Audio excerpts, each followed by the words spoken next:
Hello, everyone. You may remember when we looked at the energy patterns for this year that I mentioned a very important aspect, which is interestingly enough, not becoming exact to the minute, because it will stop before exactness, just 1 minute of an arc, 1 minute of an arc. And the placement I was talking about was the Sedna Pluto Trine, Earth Trine. It will become next year. It will become exact next year on, I think, in January sometime. But today and tomorrow, so on the 19th of May and the 20th of May, we at least will have a chance to maybe experience it, maybe just get some sort of flavor what it's going to be. Well, let's take a look at the participants, and let's take a look at why today and tomorrow is important. First of all, Sedna is a TNO or ETNO or sednoid. TNO means trans-Neptunian. ETNO means extreme trans-Neptunian, means that it is it has a very, very long orbit. Or sednoid, this is a new classification because by now we have 3 more celestial objects that are also they also have a very, very long orbital period. Sedna's orbital period is I think 12,500 years, give or take a couple of years. So it's enormously slow. It's enormously far away from the sun. Just by comparison, Pluto's orbit takes 250 years. So whenever these 2 celestial objects come into play, so to speak, it's very rare. And at the moment, they are very, very close to a trine. Pluto is actually retrograding, but Sedna is direct. And they are about 1 degree apart from exactness. And as I said, the trine is not going to become exact this year because there's going to be 1 minute of an arc that before it actually happens. I did look at placements like this over the years, and what I realized is that it's not going to happen. So whenever it's not happening, it's not happening. So you might see some sort of events that are a kind of linked to it, but still, when it becomes exact, that is when the world is finally able to incorporate its message. So what is the message of the Sedna Pluto Trine? First of all, as I said, Sedna is creation through dissection. What does it mean? It means that you can take apart the non-working segments of your life. You can take apart the non-working segments of your company, your society, your country, the world, and rearrange it in a way, just throwing out what's not working, and a lot of stuff is not working in our world at the moment. Everything is falling apart. This is how it looks like. So take out the non-working segments and put together the rest in a way that is usable. It's a new manageable stuff that you can be happy with. That's Sedna. And Pluto, of course, is power and transformation. So the joining of the 2 in Earth signs in a trine aspect is going to be something that I'm really hoping to transform our world in a much better sense. If you look around, you see craziness everywhere. Our life expectancy, our quality of life is taken away from us by cretins, by idiots. I mean, it's really ridiculous. And I'm really hoping that those people who have a remaining common sense are going to stop this nonsense. This is a controlled, created chaos. They're pushing us into this terrible dystopia, let's put it this way. That's what they want to create, dystopia, and people who are hungry, who don't know how to feed their babies because baby formula is missing, who can't get to work because fuel prices are so extremely high, people who can't feed their children, they are going to be desperate, and desperate people do stupid and desperate things. And I'm just hoping that the Pluto Sedna Trine will help us to create something more workable.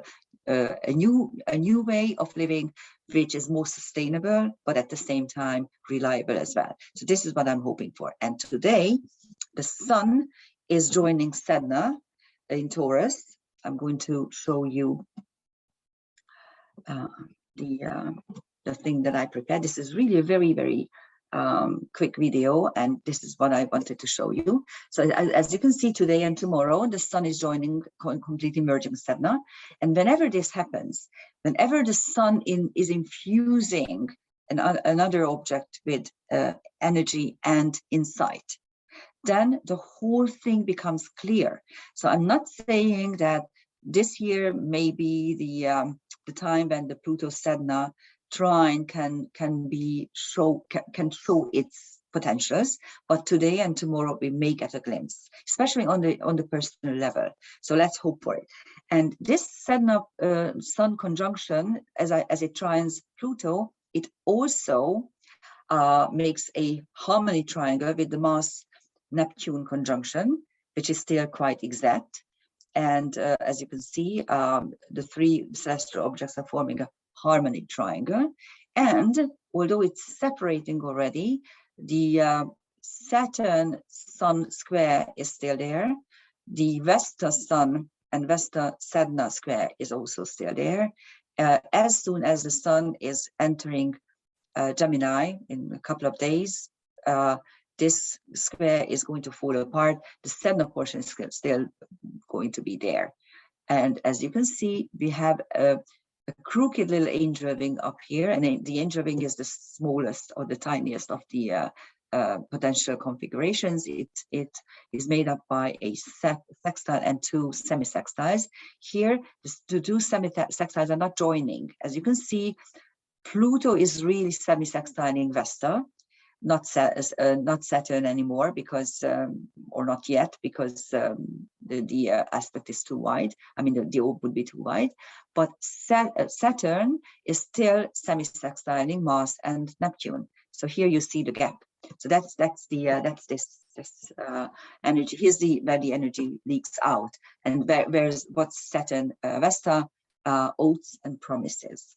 But it's already separating. But it has been the one of the main karmic astrological aspects of the past couple of weeks, actually. And here are the transcendental celestial objects. This time, I did not have the time to tell you the magnitudes of Taigata and Merope, but they are Pleiades, sorry.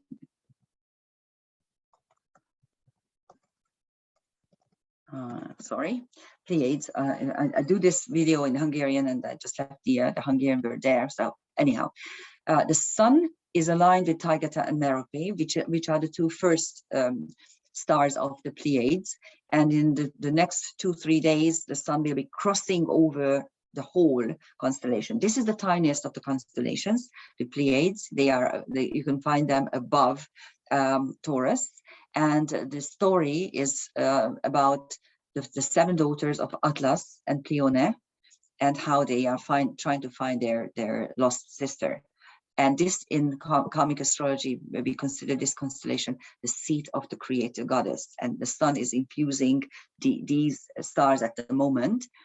And the Sun-Sedna conjunction has also 3 asteroids: Agamemnon, the fighting spirit; Antigone, the revolt against human laws versus universal or divine laws. Antigone is following divine laws and is crossing against human laws, humanly imposed laws, which are against divine laws.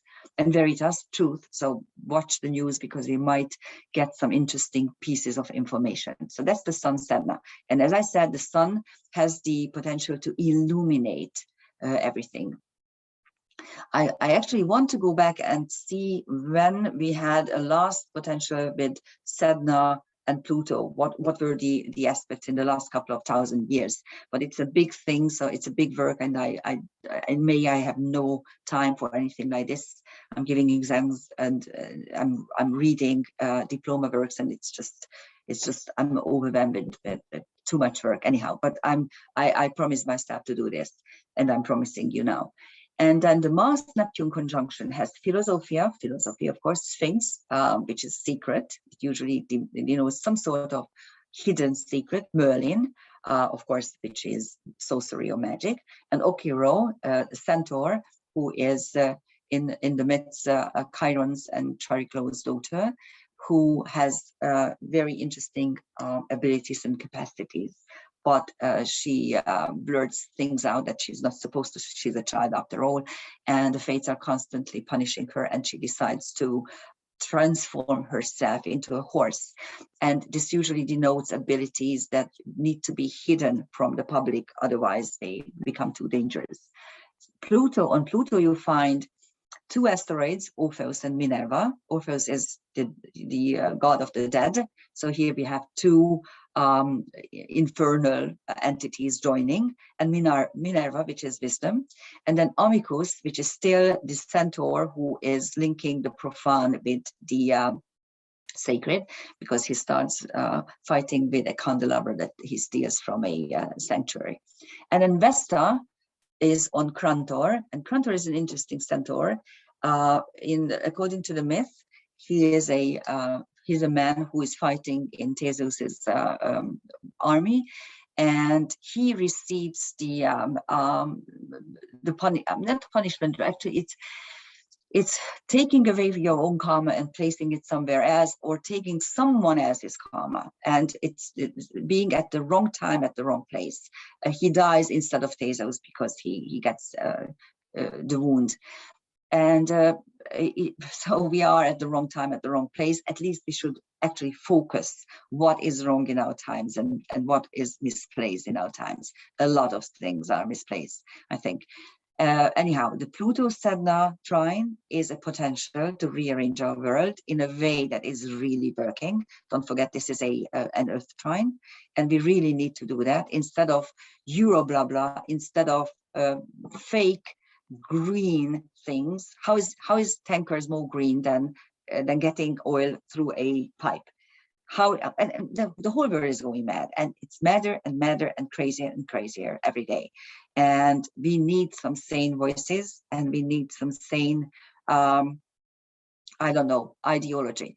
Interestingly enough, as I speak today and tomorrow, as we have this placement in Budapest, there's a conference called CPAC, which is the conservative conference of Americans, and they brought it here in Hungary. So much for us being racist and this and that and whatever. No, we have a very nice democracy. Everyone can be happy here, and everyone can have a sane voice here, and we are listening.